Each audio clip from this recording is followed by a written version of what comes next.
Bapak Ibu ini kasih Tuhan, saya mengajak kita bersama-sama sebelum merenungkan kebenaran firman Tuhan, mari kita masuk di dalam doa. Bapa dalam kerajaan sorga, kami sungguh bersyukur sekali lagi Engkau boleh izinkan kami pada saat ini untuk boleh menikmati persekutuan dengan Tuhan, dan tiba saatnya kami mendengarkan kebenaran firman-Mu. Di dalam keterbatasan hamba-Mu memahami kedalaman firman, Tuhan Kau yang boleh tolong setiap kami supaya hamba ini dipakai oleh Tuhan untuk boleh menjabarkan dan menerangkan maksud daripada firman Tuhan. Engkau juga bekerja di dalam hati setiap kami, para pendengar, terutama Allah Roh Kudus, supaya boleh menyadarkan, menolong kami bisa memahami kebenaran ini di dalam konteks kehidupan kami. Terima kasih Tuhan, hanya di dalam nama Tuhan Yesus kami berdoa. Amin. Bapak Ibu sekalian, kita saat ini sudah masuk di dalam satu rangkaian seri khotbah lebih baik. Jadi selama beberapa minggu ke depan kita akan belajar beberapa tema tentang lebih baik.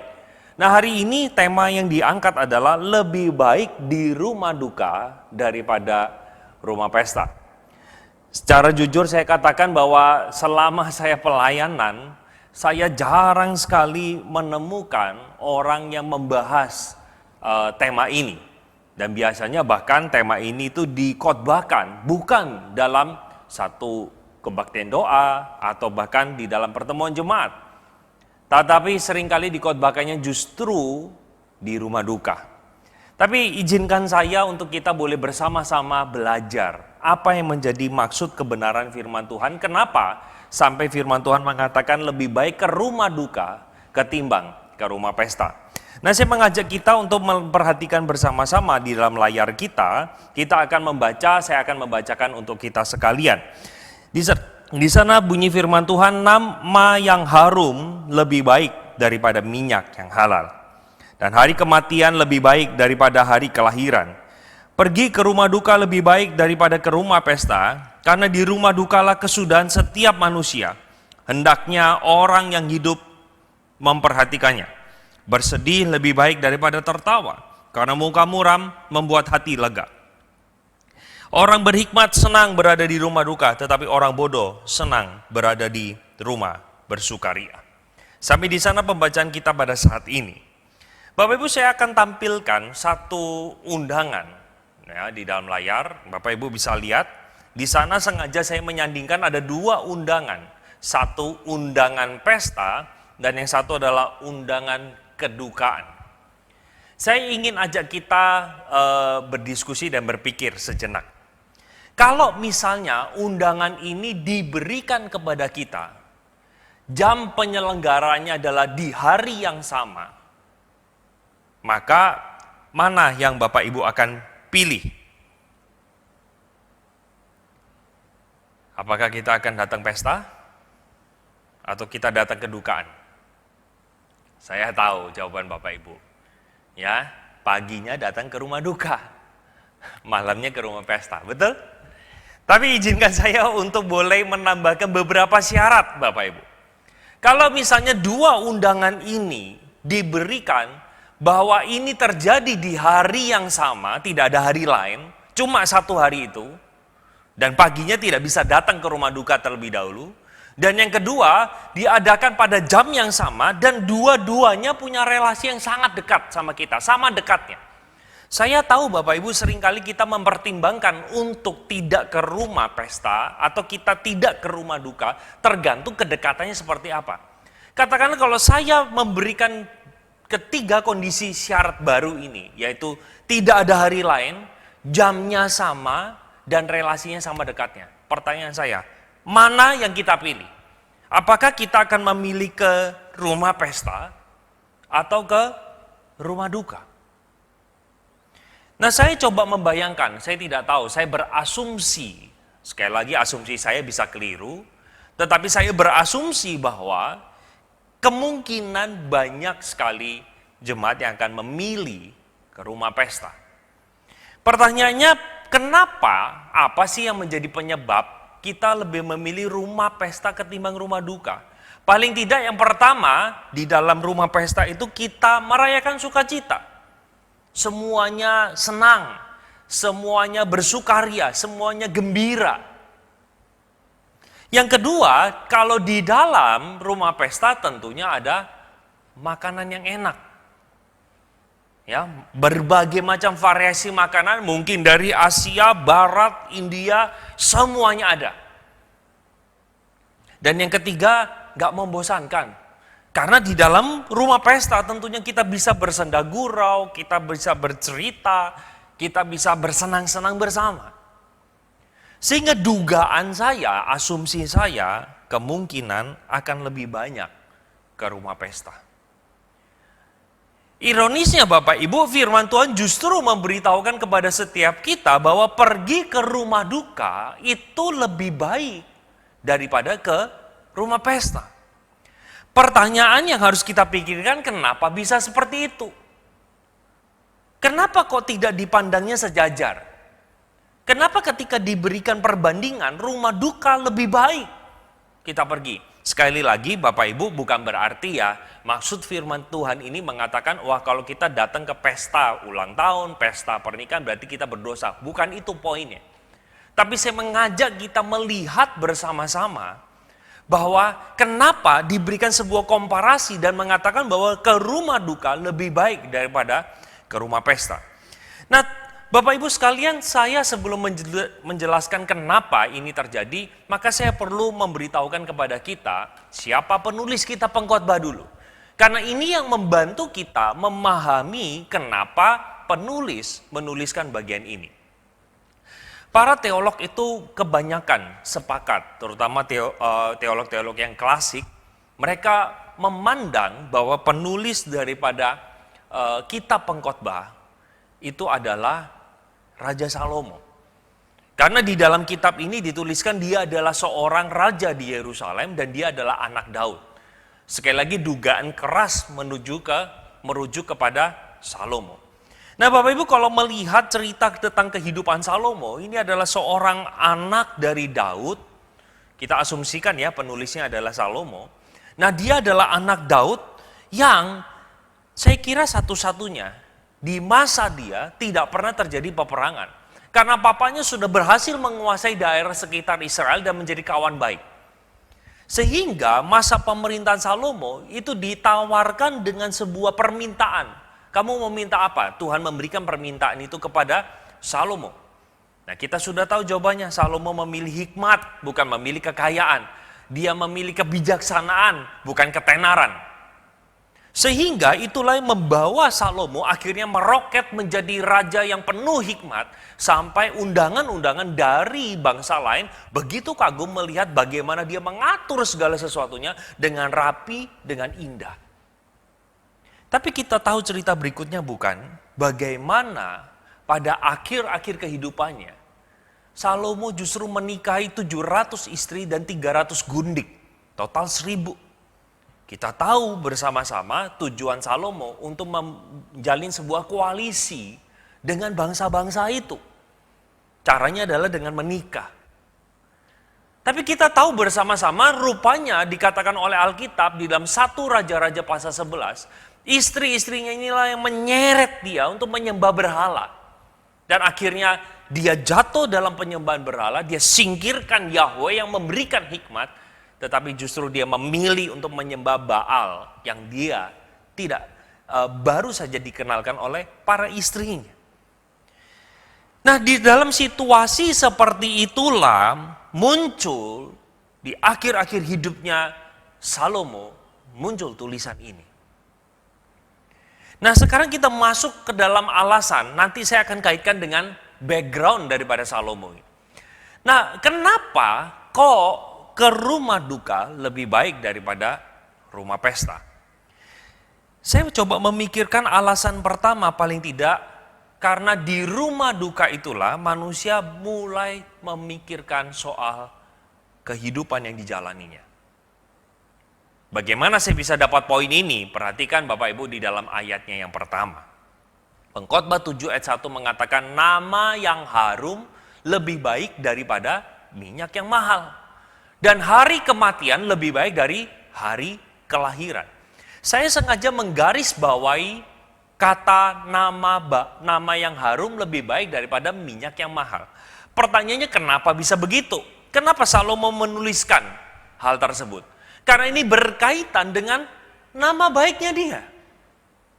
Dia mempunyai kekayaan, dia mempunyai nama baik.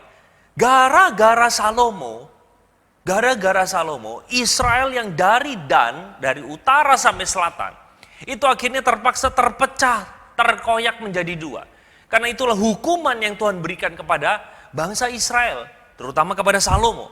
Hanya saja Tuhan katakan, aku tidak mengoyakkan kerajaan itu di masamu. Jadi menarik sekali Bapak Ibu, bahwa Salomo adalah raja yang meminta hikmat dari Tuhan, tapi dia adalah satu-satunya raja yang tercatat di dalam Alkitab, dia yang mengoyak kerajaan Israel. Sekali lagi sedikit intermezzo, hikmat bukan segala-galanya. Bukan berarti ketika kita berhikmat maka kita ini adalah orang yang suci, orang yang benar. Tidak. Hikmat ini membantu kita untuk sebelum mengambil keputusan, kita itu punya proses berpikir, kita bisa mencerna, kita bisa bernalar. Itulah hikmat. Tetapi Salomo rupanya memilih untuk membelokkan hatinya, mencondongkan kepada dewa-dewa lain. Dan menarik Bapak Ibu, di dalam kalimat kedua dikatakan hari kematian lebih baik daripada hari kelahiran. Zaman itu saya kira kayak zaman kita sekarang lah. Kita lebih senang melihat kelahiran atau kematian. Oh, kalau bayi lahir lucu-lucu, imut-imut. Zaman itu saya kira juga demikian. Tetapi dengan hikmat Tuhan, akhirnya Salomo itu bisa menuliskan lebih baik. Hari kematian itu lebih baik daripada kelahirannya. Kita bisa lihat bersama-sama Bapak Ibu bahwa Salomo dapat menyimpulkan kalimat ini karena itulah kehidupan Salomo. Semasa hidupnya dia dilimpahi, dikelilingi dengan begitu banyak harta dan dikelilingi oleh wanita. Kuasa ada di tangan dia begitu besar. Tetapi di dalam segala perenungan dia sadar bahwa hidupnya ini sia-sia. Dia menjalani kehidupannya dengan hikmat dari Tuhan, tetapi dia mengakhiri dengan penyesalan. Maka tidak heran Bapak Ibu ketika kita membaca pengkhotbah dari pasal 1 sampai pasal 12, kita menemukan satu nuansa yang pesimis, satu nuansa yang melihat penyesalan. Karena Salomo itulah yang dialami dia. Sebelum dia sampai kepada akhir hayatnya, dia merenung, dia berdiam di hadapan Tuhan, dan tentunya dengan pertolongan Allah Roh Kudus akhirnya dia menuliskan kitab ini yang akhirnya saudara dan saya baca hari ini. Dia merasa bahwa di dalam perenungan akhir-akhir hidup dia hidup secara sia-sia, dia tidak sungguh-sungguh mencintai Allah Yahweh. Dan yang terjadi akhirnya dia hanya sisa sebuah penyesalan. Bapak Ibu, kapan kita terakhir memikirkan kehidupan kita? Kapan? Jangan-jangan pandemik ini membawa kita terus berlari terus. Memikirkan bagaimana untuk bisa bertahan hidup. Tidak salah. Tapi apakah pandemi yang Tuhan izinkan terjadi, ini juga menjadi sebuah loudspeaker yang mengajak kita untuk mengingat bagaimana hidup kita itu begitu rentan. Hidup ini singkat. Bagaimana kita menata hidup ini? Apakah selama ini kita sudah menjalin sebuah relasi yang baik dengan Tuhan? Atau jangan-jangan kita menjalani kehidupan kita sebagai orang Kristen ala kadarnya, kita tidak peduli. Sungguh kita tidak peduli dengan hubungan sama Tuhan. Kita ibadah online, biarkan aja. Kita tidak fokus sepenuhnya di sana. Kita menjalani spiritual kita, kerohanian kita dengan kering adanya. Saya rindu Bapak Ibu, mari kita diam sejenak untuk memikirkan tentang kehidupan kita ini. Apakah kita mengintrospeksi diri kita? Bagaimana kita membawa hidup ini? Jangan nanti seperti Salomo. Di usia yang tua, mendekati ajal, dia baru menyesal. Hal yang kedua Bapak Ibu, kenapa ke rumah duka lebih baik daripada ke rumah pesta?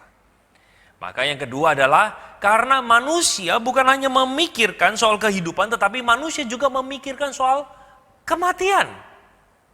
Kematian. Nah, ternyata di dalam bagian ini dilanjutkan Bapak Ibu, di dalam Pengkhotbah 7 ayat yang kedua, pergi ke rumah duka lebih baik daripada ke rumah pesta, karena di rumah dukalah kesudahan setiap manusia. Saya mau tanya Bapak Ibu, pernahkah kita waktu hadir di dalam perkawinan, kita itu sungguh-sungguh merenungkan hidup atau kehidupan sesudah kematian? Pernahkah? Saya kira jarang atau hampir tidak pernah, bukan? Kita bisa bersenda gurau membicarakan soal bisnis di meja makan, membicarakan soal pelayanan, membicarakan soal rekan sana sini yang kita sering gosipkan. Tetapi pernahkah kita di rumah pesta duduk sambil menikmati wine, makanan-makanan yang tersedia begitu enak, kita mikir hidup gua gimana ya? Mati nanti masuk kemana? Ke neraka atau ke surga? Tidak pernah, bukan? Artinya di dalam rumah duka itulah kita diperhadapkan dengan sebuah fakta bahwa semua manusia, mau kaya mau miskin, mau tua mau muda, mau berapa kuasa dia, semuanya akan berakhir dalam kematian. Sehingga saya mengatakan Bapak Ibu, apakah kita pernah berpikir bagaimana kehidupan kita setelah kematian? Di manakah kita berada? Kita seringkali mungkin berkata bahwa ya aku pasti di surga. Sepasti apa kita meyakini bahwa saya di surga? Sederhananya begini Bapak Ibu. Kita di surga, kebanyakan orang Kristen ingin masuk surga supaya apa? Ya supaya saya tidak menikmati neraka, betul? Tetapi kita seringkali miss kepada sebuah poin yang bahkan mengajarkan kepada kita apa makna keselamatan. Keselamatan itu berbicara antara hubungan saya dengan Allah yang putus itu disambung lagi dengan pengorbanan Kristus di atas kayu salib. Sehingga surga itu menawarkan bukan sekedar berbicara terhindar dari malapetaka besar, tetapi sebenarnya surga memiliki sebuah makna kita menjalin relasi yang erat dengan Tuhan. Jangan-jangan Bapak Ibu, nanti kita waktu masuk surga betapa kagetnya kalau kita setiap hari meluangkan waktu bersama dengan Yesus. Banyak sekali orang Kristen tidak punya pikiran bahwa wah nanti kalau di surga enak ya bisa ngobrol sama Tuhan Yesus. Mereka hanya memikirkan pokoknya gue gak masuk neraka, titik. Mari kita renungkan bersama-sama bagaimana kita membawa hidup ini di hadapan Tuhan. Kalau kita mengatakan saya mati mau masuk surga, pertanyaan saya sederhana, apakah dalam hidup ini kita menjalani hidup bersama dengan Tuhan atau tidak? Itu menjadi sebuah refleksi untuk kita. Saya bukan sedang mengatakan Bapak Ibu ya, bahwa keselamatan itu didapat karena perbuatan baik, karena ritual agama, bukan itu poin saya. Keselamatan lewat anugerah.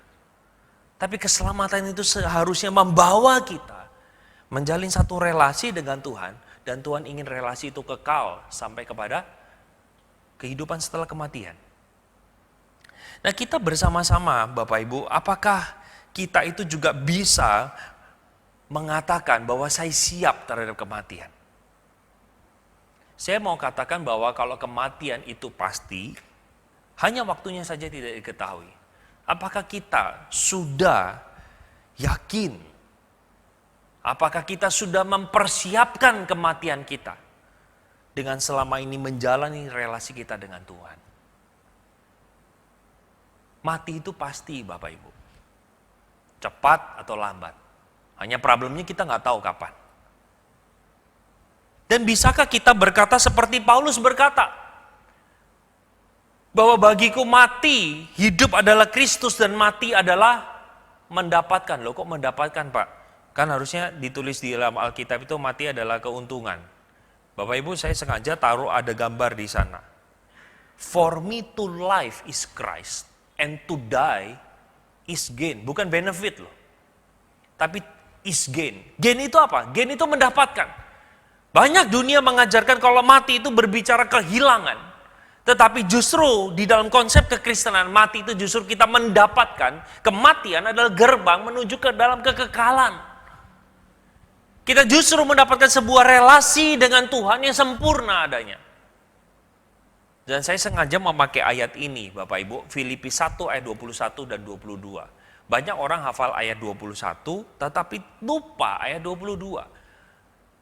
Ayat 22 justru menjelaskan kepada kita, pada waktu saya hidup, hidup saya adalah memberi buah. Paulus sadar Bapak Ibu bahwa hidup sebagai orang Kristen, sebagai anak Tuhan yang sudah ditebus, kita ada harga yang harus kita bayar.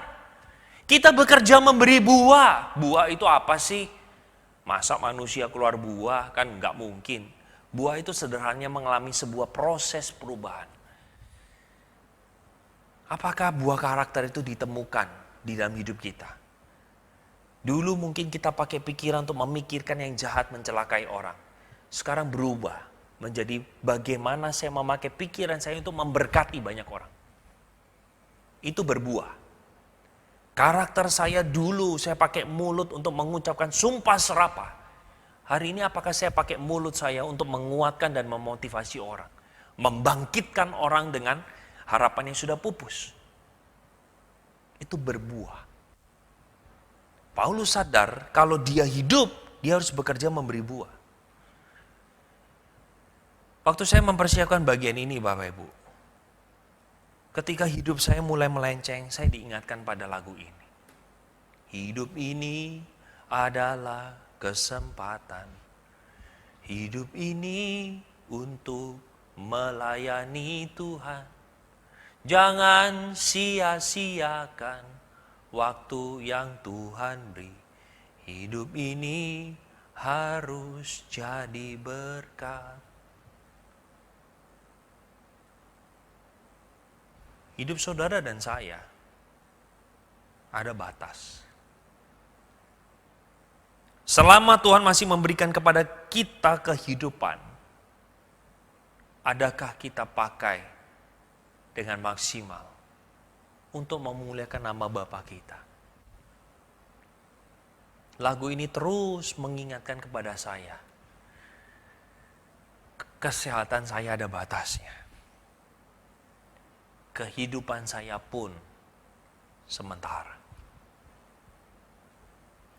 Apakah kita sudah mempersiapkan kematian kita? Hal yang ketiga dan yang terakhir Bapak Ibu. Ke rumah duka itu bukan membawa kita memikirkan kehidupan. Bukan juga sekedar memikirkan kematian. Tapi di rumah duka itu kita belajar untuk menghibur sesama. Kok saya bisa dapat poin ini dari mana Pak? Bapak Ibu perhatikan budaya pada waktu itu. Di mana orang-orang yang meninggal itu dimakamkan sebelum matahari terbenam. Persis dengan rekan kita. Ya. Ketika ada yang meninggal, maka segera harus dikubur sebelum hari terbenam. Nah ini sebenarnya budaya Israel zaman itu juga seperti itu. Karena mereka punya sebuah pemikiran bicara soal kesehatan dan kebersihan. Jangan sampai mayat itu membusuk dan sehingga memberikan penyakit yang tidak baik. Bahkan Bapak Ibu zaman itu, Bapak Ibu jangan berpikir bahwa rumah dukanya kayak kita ya. Ada rumah duka heaven yang banyak makanan. Enggak, zaman itu enggak. Enggak boleh bahkan. Tidak boleh ada makanan di rumah di mana ada jenazahnya di sana. Karena mereka paham betul soal yang namanya kebersihan. Jadi rumah tempat adanya jenazah di sana itu menjadi najis, Bapak Ibu. Nah, memang tidak banyak tulisan tentang budaya pada waktu itu soal kedukaan. Tetapi catatan yang saya dapatkan, keluarga dan kerabat itu bisa berkunjung ke rumah di mana ada jenazahnya itu dalam rentan waktu 3-30 hari. Tapi tentunya sekali lagi jenazahnya sudah dikuburkan dulu ya, bukan jenazahnya di sana 3-30 hari, enggak. Jadi ketika misalnya ada yang mati di rumah itu segera dikubur sebelum matahari terbenam. Kalau mungkin sudah lewat matahari terbenam mati, ya tunggu besoknya. Saya nggak tahu, karena tidak ada catatan itu. Tapi dugaan saya seperti itu. Setelah dikuburkan, baru keluarga kerabat main ke rumah untuk berduka bersama-sama. Nah, di masa kedukaan itu, mereka itu mengingat jasa atau mengingat hal-hal baik yang almarhum tinggalkan.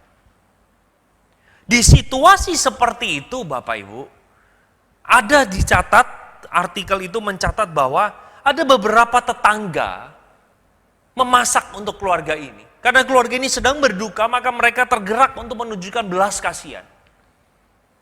Tergerak untuk memberikan penghiburan. Bersama-sama duduk untuk mengingat apa yang almarhum tinggalkan.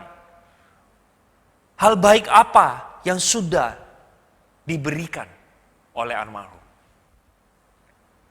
Bapak Ibu, di tengah suasana berduka di rumah duka, kita bisa belajar untuk menghibur sesama. Menguatkan mereka. Setiap kali Bapak Ibu kalau saya ke rumah duka dan membawakan firman Tuhan, saya selalu mengajak bicara keluarga yang bersangkutan. Bagaimana meninggalnya sang almarhum? Apakah almarhum ini juga adalah orang yang mengasihi Tuhan atau tidak?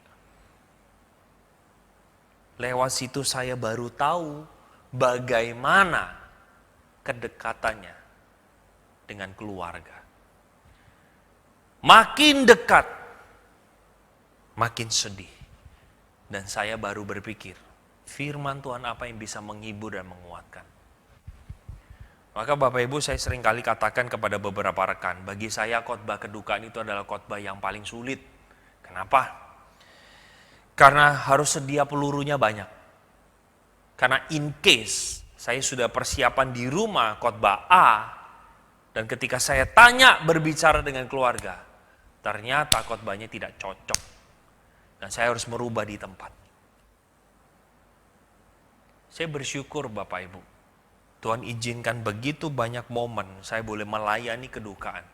Dan itu menyadarkan saya, mengingatkan saya, bagaimana ada beragam orang, variasi orang meninggal, ada yang mati muda, ada yang sudah tua, ada yang selama hidupnya berbuat jahat, merugikan keluarga. Tapi saya juga menemukan di sisi betapa keluarga ini sangat berpengaruh. Sehingga kehilangannya itu sungguh sebuah pukulan besar. Firman Tuhan berkata kepada kita, lebih baik ke rumah duka daripada rumah pesta. Mari kita bersama-sama tenang di hadapan Tuhan. Coba kita mulai diam sejenak. Kita ambil waktu, kita pejamkan mata kita. Mulai kita mengingat bagaimana kita hidup. Mulai kita mengingat bagaimana Tuhan menyerahkan talenta, kepercayaan, kelebihan kepada kita. Bagaimana kita mengelola itu semua. Siapkah kita menghadap Tuhan? Dan kita juga pikirkan, bagaimana kondisi saya sesudah kematian? Apakah saya ini menjadi orang yang berkenan di hadapan Tuhan? Apakah selama ini saya menjadi orang Kristen, menjadi orang yang mengasihi Tuhan dan terus memikirkan apa yang menjadi kehendak Tuhan? Mari kita introspeksi sejenak di hadapan Tuhan.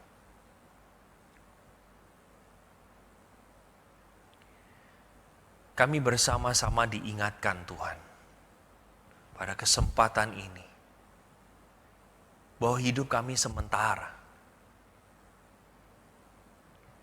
Fenomena tentang rumah duka ini mau tidak mau menyadarkan kami tentang apa arti hidup kami. Siapkah kami terhadap kematian? Dan apakah saya mau dipakai Tuhan untuk menghibur sesama? Tuhan yang tolong setiap kami. Supaya kami boleh menata hidup ini sesuai dengan apa yang Tuhan mau. Supaya kami boleh mempersiapkan kematian kami dengan baik. Hamba-Mu sudah berhenti berbicara, Roh Kudus yang terus bekerja dalam diri setiap kami. Hanya di dalam nama Tuhan Yesus kami berdoa. Amin.